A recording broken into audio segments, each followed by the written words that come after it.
ராஜ்டியூப் ஆலய தரிசன நேயர்களுக்கு வணக்கம். இப்ப நம்மளோட இணைஞ்சிருக்கிறது யாருன்னு பாத்தீங்கன்னா நையாண்டி சித்தர் காந்தி முருகேஸ்வரர் அவர்கள் தான். வணக்கம் சார். வணக்கம். இந்த வீடியோல நம்ம என்ன பார்க்க போறோம்னா 2026க்கான புத்தாண்டு பலன்கள் எப்படி இருக்கு, ராசி பலன்கள் எப்படி இருக்குன்னு பார்க்க போறோம். கன்னிராசி நேயர்களுக்கு இந்த ஆண்டு எப்படி சார் இருக்கும் 2026? கன்னிராசி நேயர்களை பொறுத்த வரைக்கும் ஒரு நல்ல ஒரு துவக்கம் அப்படிங்கிறது இந்த ஆண்டு சிறப்பாகவே இருக்குது.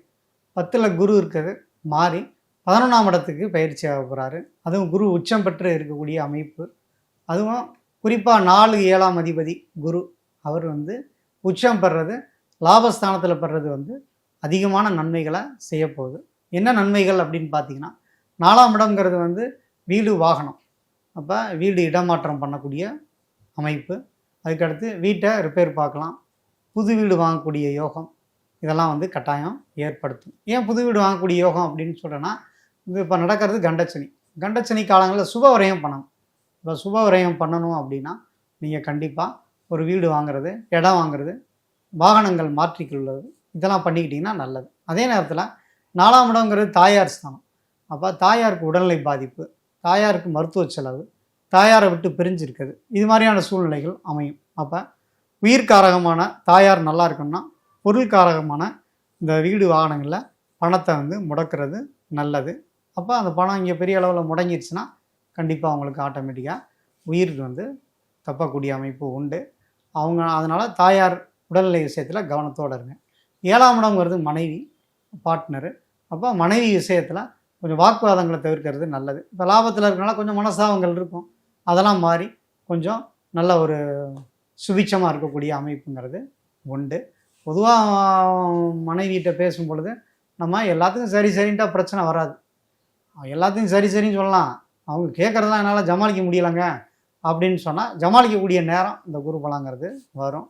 அது வாயிலே ஜமாளிக்கிறது தான் திறமை. அந்த வாக்கு திறமை, வாக்கு வன்மை இந்த குரு பயிற்சியில் அவங்களுக்கு அது ஏற்படுத்தும். அதனால் அதன் மூலமாக நீங்கள் தப்பிக்கக்கூடிய அனைத்து வழிகளும் இருக்குது. அதனால் இந்த வருஷத்தில் நீங்கள் சுபகாரியங்கள், நல்ல விஷயங்கள் பண்ணிக்கோங்க. அது உங்களுக்கு பெரிய சப்போர்ட்டாக கண்டிப்பாக இருக்கும். Okay sir. 2026ல் கன்னிராசி நேயர்கள் கல்யாணம் பண்ணிக்க போகிறோம் அப்படின்னு முடிவெடுக்கிறாங்க. ஸோ அது எப்படி சார் இருக்கும்? திருமணத்துக்கு தாமதம் ஆகிக்கிட்டே இருக்குது, எனக்கு ஒரு நல்லதே நடக்க மாட்டேங்குது, நமக்கு சின்ன பையனுக்கெல்லாம் கல்யாணம் ஆயிடுது, என் கூட படித்தோன்னா கல்யாணம் ஆகி பிள்ளை பத்துட்டாங்க, என்னை எல்லாரும் கிண்டல் பண்ணுறாங்கன்னு ஆம்பளைகளே இப்போ சொல்லக்கூடிய சூழ்நிலைகள் உண்டு. அதே மாதிரி பெண்களுக்கும் ஏஜ் போய்கிட்டே இருக்குது, நல்லா வரன்னு வரல, நீ கிடச்சதை யாராவது உன்னை கல்யாணம் பண்ணிக்க, உன்னை வீட்டிலே வச்சுருக்க என்னால் முடியலை, வரலாம் நீ ஏதாவது சொல்லி நீயே தள்ளி தள்ளி போடுற, இல்லை நான் வேலைக்கு போய் அதிகமாக சம்பாரிச்சு கல்யாணம் பண்ணுவேன் அப்படி இப்படின்னு சொல்கிற அப்படின்னு சொல்லி உங்களை கன்வின்ஸ் பண்ணக்கூடிய சூழ்நிலைகள் கட்டாயம் ஏற்படுத்தும்.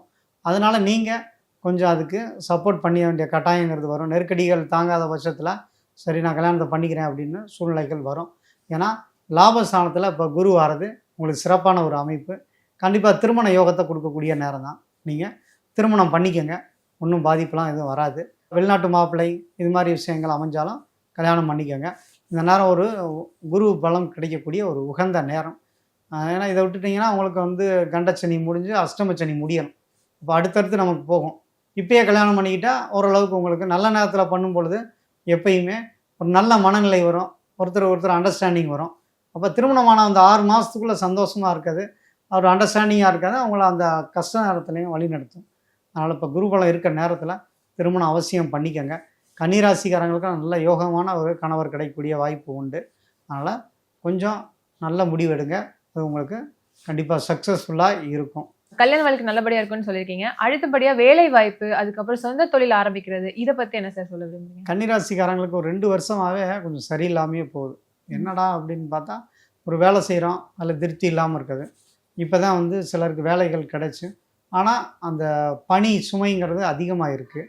அதனால் நீங்கள் அந்த கஷ்டப்பட்டதுக்கு ஒரு விடிவு கிடைக்கும். இவ்வளோ நாள் ஹார்ட் ஒர்க் பண்ணோம், எனக்கு இதே வரல, வீட்லேயும் நிம்மதி இல்லை, வேலை செய்கிற இடத்துல நிம்மதி இல்லை, வேறு வழியே இல்லைன்னு இப்போ போயிட்டுருக்கேன், கிடச்ச வேலையும் விட்டுறக்கூடாதுன்னு போயிட்டுருக்கேன்னு சொல்கிறவங்களுக்கெல்லாம் ஒரு நல்ல வேலை வாய்ப்பு கண்டிப்பாக லாபஸ்தானத்துக்கு குரு பயிற்சி ஆனோனையும் உங்களுக்கு வைகாசிக்கு மேலே ஓரளவுக்கு நல்ல பலன்களை நீங்கள் எதிர்பார்க்கலாம்.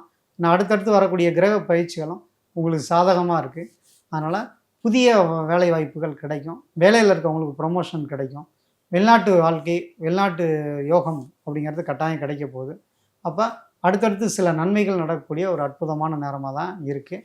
வேலைகள்லாம் நீங்கள் சிறப்பான ஒரு வாழ்க்கைங்கிறது கண்டிப்பாக அமையும். Okay sir. அவங்களுக்கு கடன் பிரச்சனை இதெல்லாமே தீருமா சார்? இப்போ நிறைய கடன் வாங்கினது யார் அப்படின்னா இந்த கன்னி ராசிக்காரங்க தான்.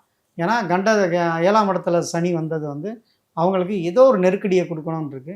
அதுவும் 7ஆம் இடத்துல இருக்க சனி வந்து 10ஆம் இடத்தை அவர் பார்வையிடுவார். ஸோ அப்போ தொழில் இல்லாதனால கடன் வாங்கக்கூடிய சூழ்நிலைகள், அல்லது தொழில் வச்சு அதன் மூலம் கடன் வாங்கக்கூடிய சூழ்நிலைகள்லாம் ஏற்பட்டது. ஸோ அந்த நிலை மாறிடும். ஏன்னா லாபஸ்தானத்தில் வர குரு உங்களுக்கு குரு பார்வையினால் கடன் அடையக்கூடிய சூழ்நிலைகள் வரும். நீங்கள் எந்த அளவுக்கு இந்த 1 இயரை பயன்படுத்திக்கிறீங்களோ அது வந்து உங்களுக்கு பெரிய அளவில் சப்போர்ட்டாக நிற்கும். அதனால் ஒரு நல்ல மனநிலையோட ஒரு தொழில் செய்யக்கூடிய அமைப்பு உண்டும். அதன் மூலமாக அந்த கடன் அடைக்கக்கூடிய அமைப்பு உங்களை தேடி வரப்போகுது. புதுசாக நம்ம கடன் வாங்காமல் பழைய கடன்களை அடைக்கக்கூடிய அமைப்பு கட்டாயம் வரும். கடன் கொடுத்து வராமல் இருந்தவங்களுக்கும் வசூல் ஆகும். ஸோ அது எந்த அளவுக்கு நம்ம முன்னெச்சரிக்கையோடு இருக்கீங்களோ அந்த அளவுக்கு உங்களுக்கு அதில் பாசிட்டிவாகவே இருக்கும். இப்போ கன்னிராசி நேயர்கள் நிறைய பேர் லவ் பண்ணி இந்த மாதிரி லவ்ல பிரேக்கப் பிரச்சனை இந்த மாதிரி நிறைய சொல்லியிருக்காங்க. ஸோ அதை பற்றி 2026 அது எப்படி சார் இருக்கும் அவங்களுக்கு? 7ஆம் இடத்து வந்து சனி உட்காந்தாவே அந்த லைஃப் பார்ட்னரோட அல்லது காதல் பண்ணுறவங்களோட பிரச்சனையை ஏற்படுத்துங்கிறது பொது விதி. அதனால தான் வந்து நிறைய பேர் நல்லா லவ் பண்ணிக்கிட்டே இருந்தவங்க திடீர் பிரேக்கப் ஆயிடுச்சு. பொதுவாகவே கன்னிராசிக்காரங்க வந்து எங்களை அப்படி விரும்புவாங்க இப்படி விரும்புவாங்கன்னா ஒரு புதுசாக ஒரு போதை மாதிரி ஆயிடுச்சு. கன்னிராசிங்கன்னா காதலிப்பாங்க, அவங்கள தேடி வரும் அப்படின்னு சொல்லி சொல்கிறாங்க. இன்றைக்கி தமிழ்நாட்டில் பொண்ணு கிடைக்காம வழியே அலையிறாங்க. அதனால் எந்த பொண்ணை பார்த்தாலும் அழகாக இருக்கேன் அப்படின்னு கெஞ்சுற அளவுக்கு தான் ஆம்பளையோட நிலைமை இருக்குது.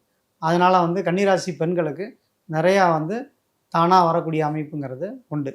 அதனால் பெண்கள் கவனமாக இருக்கணும். கல்யாணம் பண்ணி செட்டில் ஆகிறதுக்கு வழியை பார்க்கணும். ஏன்னா நல்ல நேரம் குருபலம் வாரப்பே கல்யாணம் பண்ணி போயிடணும்.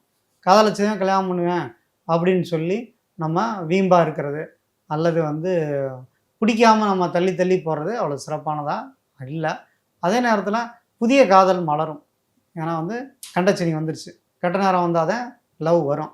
அப்போ படிச்சுக்கிட்டு இருக்க பிள்ளைகளுக்கு உங்களுக்கு காதல் வரக்கூடிய சூழ்நிலைகள் கட்டாயம் ஏற்படுத்தும்.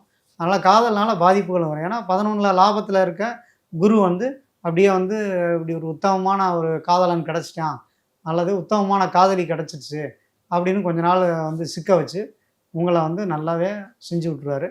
அதனால் காதல் விஷயங்களை ரொம்ப கவனமாக இருக்கணும். ஏன்னா அந்த காலகட்டங்கள் அவ்வளோ சிறப்பானது இல்லை. அப்போ ஆரம்பத்தில் கவனமாக இருக்கணும். பொதுவாக கன்னிராசிக்காரங்களுக்கு மற்றவங்கள விட வெளியில் தெரிஞ்சிடும் லவ் பண்ணால். ஏன்னா அது வந்து சிலர் கோர்ட்டு கேஸ்லாம் கொண்டு போய் நிப்பாட்டி விட்டுரும். பெண்கள்னால அவமானம், ஆண்கள்னால அவமானத்தை கட்டாயம் கொடுக்கும். ஏன்னா 7ஆம் இடத்துல மீனத்துலேருந்து சனி கன்னி வீட்டை பார்க்குறாரு. கன்னிங்கிறது வந்து அந்த நமக்கு ஒரு சிறைச்சாலை, நீதிமன்றம் இதெல்லாம் குறிக்கக்கூடிய வீடு காலபுருஷ தத்துவத்துக்கு. ஸோ அது மாதிரியான ஒரு சிக்கலை ஏற்படுத்தும். எல்லா ராசிக்காரங்க லவ் பண்ணுவாங்க. ஆனால் கன்னி ராசிக்காரங்களை மட்டும் ஏன் பர்டிகுலராக வந்து உங்களுக்கு நிறைய அமையும் அப்படின்னா, நிறைய அமையுங்கிறது என்னென்னா ஒருத்தரோட வந்து வாழ முடியாதுங்கிறது அர்த்தம். அப்போ ஒருத்தரை அவனால் சமாளிக்க முடியலை அப்படின்னா தான் அடுத்தடுத்த ஆள் வருவாங்க. அப்போ இவங்க என்னென்னா எங்களை தேடி நிறைய பேர் வரும். உன்னைய நம்பி யாரும் வரலைங்கிறத அந்த கன்னிராசிக்காரங்களுக்கான பலன். அப்போ ஒருத்தர் மீது அன்பு செலுத்த நமக்கு தகுதி இல்லை, ஒருத்தரும் நம்மளை நம்பலைங்கிறத முதல்ல புரிஞ்சுக்கணும். அதனால் அந்த காதல் விஷயங்களில் கன்னிராசிக்காரங்க கவனமாக தான் இருக்கும். ஏமாற்றங்கள் வரும். ஆனால் வந்து அடுத்தடுத்து யாராவது ஒருத்தர் அவமானப்படுத்துறதுக்கு ரெடி ஆகும். ஏன்னா இப்போ கண்டச்சனி அடுத்த அஷ்டமச்சனி வாரனால காதல் விஷயங்களில் எச்சரிக்கையாக இருங்க. கன்னிராசி வயதானவர்களோட உடல்நிலை எப்படி சார் இருக்கும்? கன்னிராசிக்காரங்க அவங்களுக்கும் சரி, அவங்க வீட்டில் இருக்க பேரண்ட்ஸுக்கும் சரி அவ்வளோ சிறப்பானதாக இல்லை. ஏன்னா கண்டச்சனி வரும் பொழுது கண்டிப்பாக தாயாரோட உடல்நிலை பாதிப்புகளை ஏற்படுத்தும். அதனால் அவங்களுக்கு மருத்துவ செலவு பண்ணுறது இல்லை, குடும்பத்தில் கொஞ்சம் குழப்பங்களை ஏற்படுத்தி நோயினால் சில சிக்கல்கள் அடைய வேண்டியிருக்கும். அதனால் கொஞ்சமே கவனமாக இருங்க. அப்போ தான் பேரண்ட்ஸுக்கு நல்லது. Okay sir. இதுக்கு ஏதாவது பரிகாரம் இருக்கா சார்? கன்னிராசிக்காரங்களுக்கு ஒரே பரிகாரம் ஆஞ்சநேயர் வழிபாடு. ஏன்னா இப்போ நடக்கிற கண்டச்சனி அடுத்த அஷ்டமச்சனியாக மாறக்கூடிய வாய்ப்பு இருக்குது. கண்டச்சனி காலங்களில் அந்த மனித முகமற்ற தெய்வங்கள் அப்படின்னு சொல்கிறது விநாயகர், ஆஞ்சநேயர், வராகியம்மன். ஸோ இந்த தெய்வங்களை வழிபாடு பண்ணிக்கோங்க. அது உங்களுக்கு மனக்குழப்பங்களை கண்டிப்பாக தீர்த்து வைக்கும். அதனால் ஆஞ்சநேயருக்கு சனிக்கிழமை தோறும் வடமாலை சாத்துறது நல்லது. விநாயகர் வந்து ஞாயிற்றுக்கிழமைகளில் விநாயகருக்கு மஞ்சள் தண்ணினால் ஒரு அபிஷேகம் பண்ணுங்கள். அது ரொம்ப சிறப்பாக இருக்கும். ஒரு தடவை பண்ணால் கூட போதும், உங்களுக்கு ஒரு பெரிய மாற்றங்கிறத கண்டிப்பாக ஏற்படுத்தும். அதனால் நான் சொன்ன பரிகாரங்களை தொடர்ந்து பண்ணுங்கள். உங்களுக்கு இந்த கண்டச்சனிலேருந்து ஒரு ரிலீஃப் கிடைக்கும். வரக்கூடிய குரு பலமும் 2026 நிறைய நல்ல விஷயங்களை கற்றுக் கொடுக்கும். கல்யாணம் ஆகவங்களுக்கு கல்யாணமும், வேலை வாய்ப்பு இல்லாதவங்களுக்கு வேலை வாய்ப்பும், அடுத்ததாக உங்களுக்கு நல்ல ஒரு தொழில் அமைஞ்சு நல்ல ஒரு வெற்றிகரமான ஒரு இல்லற வாழ்க்கையும் உங்களுக்கு கிடைக்கும். மொத்தத்தில் ரொம்ப ஒரு யோகமான வருஷமாக தான் 2026 அமையும்.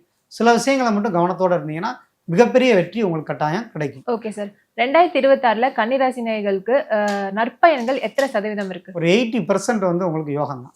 80% அதிர்ஷ்ட பலன்கள் தான் உங்களுக்கு இருக்குது. ஒரு 20% வந்துட்டும் நான் சொன்ன விஷயங்களை கொஞ்சம் கவனத்தோடு இருங்க. மற்றபடி அதை நீங்கள் முயற்சி பண்ணீங்க 100% கூட மாற்றக்கூடிய வாய்ப்பு உண்டு. ஏன்னா குரு உச்சம் பெற்று உங்களுக்கு முழு பலனை கொடுக்க போகிறாரு. அதனால் குரு பலத்தை பயன்படுத்தினீங்கன்னா உங்களுக்கு 100% வெற்றி கட்டாயம் உண்டு. தகவலுக்கு நன்றி சார். நன்றி.